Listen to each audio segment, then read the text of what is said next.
ஸ்டோன்ஸை பொறுத்த வரைக்கும் இதெல்லாம் நம்ம ஃபாலோ பண்ணிக்கிட்டே வந்தோம்னா ஈஸியாக நமக்கு சிறுநீரகங்களில் இருக்கக்கூடிய கற்கள் கரைய ஆரம்பிக்கும். எந்த மாதிரியான உணவு முறைகள் ரொம்ப இம்பார்ட்டண்ட். இப்போது கிட்னி ஸ்டோன்ஸ் இருந்தால் நமக்கு என்ன சிம்டம்ஸ் தெரியும், யாருக்கெல்லாம் கிட்னி ஸ்டோன் வர்றதுக்கு வாய்ப்புகள் இருக்குது. இதில் முக்கியமாக பார்த்தோம்னா கிட்னி ஸ்டோன்ஸ் வருதுன்னா பேக் பெயின் வந்து ஒரு சிலருக்கு சிவியராக இருக்கும். அதாவது கிட்னி லொக்கேட்டாக இருக்கக்கூடிய இடங்கள் இருக்குது இல்லையா, ஸோ நல்ல நடு முதுகில் நமக்கு பெயின் இருந்துக்கிட்டே இருக்கும். ஒரு சிலருக்கு வாமிட்டிங் சென்சேஷன் இருக்கும், வாய் வந்து குமட்டிக்கிட்டே இருக்குங்க, எந்த உணவுமே என்னால் சாப்பிட முடியல, உணவு சரியாமை பிரச்சனை இருக்குது அப்படின்னு சொல்லுவாங்க. இதையும் நம்ம தவிர்த்துட்டு வரணும். ஸோ ஈஸியாக நமக்கு கற்கள் வெளியேறுவதற்கு அதிகமான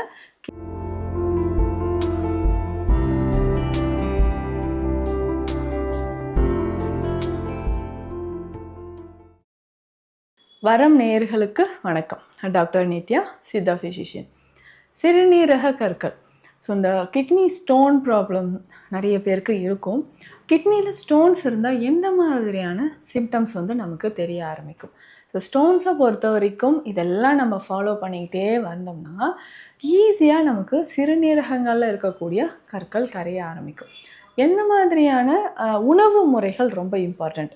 இப்போது கிட்னி ஸ்டோன்ஸ் இருந்தால் நமக்கு என்ன சிம்டம்ஸ் தெரியும், யாருக்கெல்லாம் கிட்னி ஸ்டோன் வர்றதுக்கு வாய்ப்புகள் இருக்குது. இதில் முக்கியமாக பார்த்தோம்னா கிட்னி ஸ்டோன்ஸ் வருதுன்னா பேக் பெயின் வந்து ஒரு சிலருக்கு சிவியராக இருக்கும். அதாவது கிட்னி லொக்கேட்டாக இருக்கக்கூடிய இடங்கள் இருக்குது இல்லையா, ஸோ நல்ல நடு முதுகில் நமக்கு பெயின் இருந்துக்கிட்டே இருக்கும். சிலருக்கு வந்து விட்டு விட்டு வர மாதிரி ஒரு வலி இருக்கும். சைடில் வேஸ்ட் பகுதியில், அதாவது இடுப்பு பகுதியில் அதிகமான வலி தெரியும். அதே மாதிரி யூரின் போகும்போது ரொம்ப பெயின் இருக்கும். ஸோ யூரின் பாஸ் பண்ணுறக்கூடிய டைமில் அதிகமான வலி நமக்கு தெரியும், பிளாடர்லேயும் வலி தெரியும். இது ஆண்கள் நிறைய பேர் சொல்லுவாங்க. யூரின் போயிட்டே இருக்கிறவங்க சடனாக வந்து ஃப்ளோ குறையுது, திடீர்னு ஸ்டாப் ஆகிற மாதிரி இருக்குது, ரொம்ப சிரமப்பட்டு நான் யூரின் போகிறேன் அப்படின்னு சொல்லும்பொழுது கொஞ்சம் நேரம் கழித்து திரும்ப யூரின் வருது, ஸோ விட்டு விட்டு போகிற மாதிரி இருக்குது, அடி வயிற்றில் அதிகமான வலி தெரியுதுன்னு சொல்லுவாங்க. ஸோ ஸ்டோன்ஸ், கிட்னி ஸ்டோன்ஸ் இருக்குதுன்னா கிட்னியில் எந்த இடத்துல அது வந்து லொக்கேட் ஆகிருக்கு அப்படின்றத நம்ம பார்க்கணும். சிலருக்கு மல்டிபிள் ஸ்டோன்ஸ் இருக்கும், ரீனல் கால்குலை அப்படின்னு சொல்லுவாங்க. மல்டிபிள் கால்குலை இருக்கும், அதோட சைஸும் வந்து டிஃப்ரெண்ட்டாக நமக்கு வந்து தெரிய ஆரம்பிக்கும்.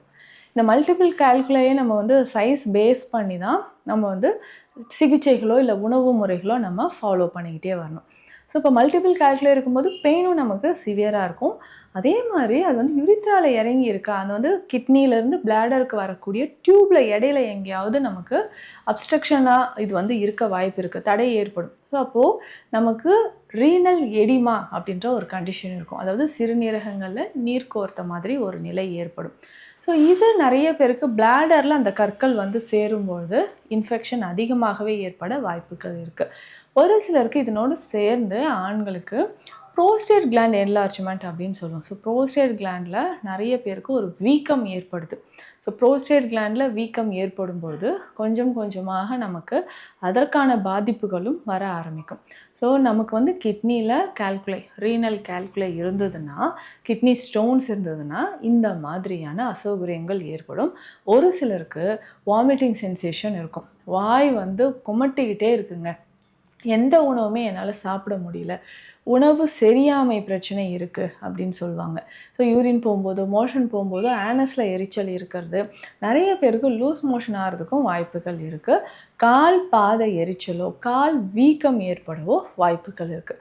ஸோ இந்த மாதிரியான ஒரு சிம்டம்ஸ் வந்து ரீனல் ஸ்டோன் இருக்கிறவங்களுக்கு அடிக்கடி ஏற்படுது.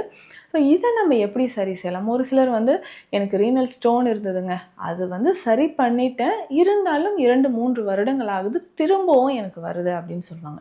ஸோ ரீனல் ஸ்டோன் வருதுன்னா முழுக்க காரணம் அப்படின்னா நம்மளுடைய உணவு முறைகள் தான்.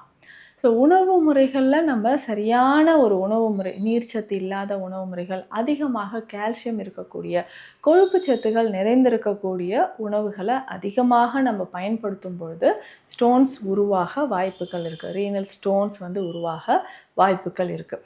ஸோ இதை நம்ம கொஞ்சம் கொஞ்சமாக எப்படி சரி செய்யலாம்? முதல்ல இதுக்கு வந்து உணவு முறை ரொம்ப முக்கியம். ஸோ இன்றைக்கும் கிராமப்புறங்கள்லாம் வந்து பார்த்தோம்னா இந்த கிட்னி கல்லுக்குன்னே ஒரு இலை கொடுப்பாங்க.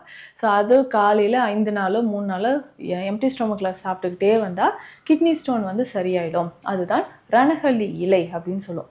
இந்த ரணகல்லி இலை அப்படின்னு சொல்லும்போது இதுக்கு வந்து கல்லுடைப்பான் அப்படின்னு இன்னொரு பேருமே இருக்குது சித்த மருத்துவத்தில். ஸோ இந்த ரணகல்லி இலை சாறு காலையில் எம்டி ஸ்டொமக்கில் குடிச்சிட்டே வரணும். ஒரு 5-6 இலைகளை எடுத்து நல்லா அரைச்சி இதை கற்கம் மாதிரி உருண்டைகளாக எடுத்து மோரில் கலந்து குடிக்கலாம். இல்லை ரணகல்லி இலையை நம்ம அரைத்து சாறு மாதிரியும் எடுக்கலாம். இல்லை நம்ம அரைத்து கற்கம் மாதிரியும் எடுத்து மோர்லேயோ இல்லை தண்ணீர்லேயோ கலந்து குடிக்கலாம். ஸோ இந்த மாதிரி நம்ம குடிச்சுக்கிட்டே வரும்போது கற்கள் வெளியேற வாய்ப்புகள் இருக்குது. இல்லைங்க நீண்ட நாளாக இருக்கக்கூடிய பிரச்சனை, ஒரு சிலருக்கு ரீனல் கால்குலை இதனோட சேர்த்து சிஸ்ட் வந்து இருக்கும். ஸோ ரீனல் சிஸ்ட் நிறைய பேருக்கு சிறுநீரகங்களில் அந்த கட்டிகள் வந்து இருக்க ஆரம்பிக்கும். இதை சரியாவதற்கும் நம்ம வந்து வழிமுறைகளை ஃபாலோ பண்ணிக்கலாம். இதற்கு பேசிக்காக பார்த்தோம்னா வாழைத்தண்டு, வாழை கிழங்கு நீர், வாழை மரத்துக்கு அடியில் கிழங்கு இருக்கும் இல்லைங்களா, ஸோ அதை வந்து நம்ம கொஞ்சம் குழி மாதிரி செஞ்சு வச்சிட்டோம்னா தண்ணீர் வந்து அதில் சேகரமாகும். அந்த தண்ணீரை குடிக்கும்போதும் சிறுநீரக கற்களுக்கு ரொம்ப ரொம்ப நல்லது. கற்கள் வந்து சின்ன சின்னதாக உடைந்து வெளியேற ஆரம்பிக்கும். ஒரு சிலர் வந்து மெடிசன் எடுக்கும்போதே சொல்லுவாங்க, மேம் இதோ யூரின் போனோம், கற்கள் வந்து வெளியேறிடுச்சு. அதுவும் பெண்களுக்கு ரொம்ப ஈஸியாக வெளியேற ஆரம்பிச்சிடும். ஸோ ஆண்களுக்கு தான் கொஞ்சம் வந்து கஷ்டப்பட்டு யூரின் பாஸ் பண்ணும்போது ஒரு சிலருக்கு அதிகமான வலி ஏற்பட வாய்ப்புகள் இருக்குது.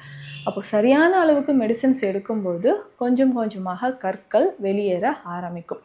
இதற்கான ஸ்பெஷல் மெடிசன் அப்படின்னு பார்த்தோம்னா சிறுபீலை குடிநீரை நம்ம பயன்படுத்தலாம். சிறுபீலை குடிநீர் அப்படின்னு சொல்கிறது நமக்கே தெரியும். பெரும்பாலும் சிறுநீரக கற்களை வெளியேற்றுவதற்கு இந்த சிறுபீலை குடிநீர் நமக்கு பயன்படுது. ஸோ தினந்தோறும் 2 வேளை தவறாமல் உணவு எடுப்பதற்கு முன் இந்த சிறுபீலை குடிநீரை நம்ம பயன்படுத்தும் பொழுது கொஞ்சம் கொஞ்சமாக உடலில் இருக்கக்கூடிய கழிவுகள், சிறுநீரகங்களில் இருக்கக்கூடிய கழிவுகள் நமக்கு வெளியேற ஆரம்பிக்குது. ஸோ இதே மாதிரி நம்ம உணவு முறைகள், கிட்னி ஸ்டோன் இருக்கிறவங்க என்ன டயட் ஃபாலோ பண்ணலாம், எதையெல்லாம் அவாய்ட் பண்ணலாம். பேசிக்காக வந்து பார்த்தோம்னா ஃபாலோ பண்ணக்கூடிய டயட்டில் இப்போ கால்சியம் வந்து குறைவாக இருக்கிற மாதிரியும் ப்ரோட்டீன் குறைவாக இருக்கிற மாதிரியும் முக்கியமாக நான்வெஜ், அசைவ உணவுகள் கண்டிப்பாக தவிர்க்கணும். அதிகமான உப்பு சார்ந்த உணவுகள், அதாவது உப்பு சேர்த்து நம்ம ப்ரிசர்வ் பண்ண பதப்படுத்தப்பட்ட உணவுகள். ஸோ ஒரு சிலர் வந்து அதிகமாக வந்து நான்வெஜ் சாப்பிட்றது, இல்லை கருவாடு, உப்பு கண்ட மாதிரியான உணவுகள் எடுக்கிறது, இதையும் நம்ம தவிர்த்துட்டு வரணும். ஸோ ஈஸியாக நமக்கு கற்கள் வெளியேறுவதற்கு அதிகமான கீரைகள், காய்கறிகள் எடுக்கணும். இதில் கீரைகள் அப்படின்னு சொல்லும்பொழுது இதுலேயுமே அதிக ப்ரோட்டீன், கால்சியம் இல்லாத கீரைகளாக செலக்ட் பண்ணிக்கணும். இதில் முக்கியமாக வெந்தயக்கீரை ரொம்ப ரொம்ப முக்கியமானது. ஸோ தினந்தோறுமோ இல்லை வாரம் 3-4 முறையாவது வெந்தயக்கீரை கண்டிப்பாக பயன்படுத்தணும். வல்லாரை ரொம்ப சிறந்தது, கீழாநெல்லி பயன்படுத்தலாம். ஸோ இந்த மாதிரி கீரை வகைகளை பயன்படுத்தும் போதும் சிறுநீரக கற்கள் நமக்கு கொஞ்சம் கொஞ்சமாக வெளியேற ஆரம்பிக்கும். சிறுநீரக கற்கள் தொடர்பான மருத்துவ ஆலோசனைகளுக்கு ஸ்க்ரீனில் இருக்கிற நம்பருக்கு கான்டாக்ட் பண்ணுங்கள். மீண்டும் அடுத்த பதிவில் சந்திக்கலாம். நன்றி.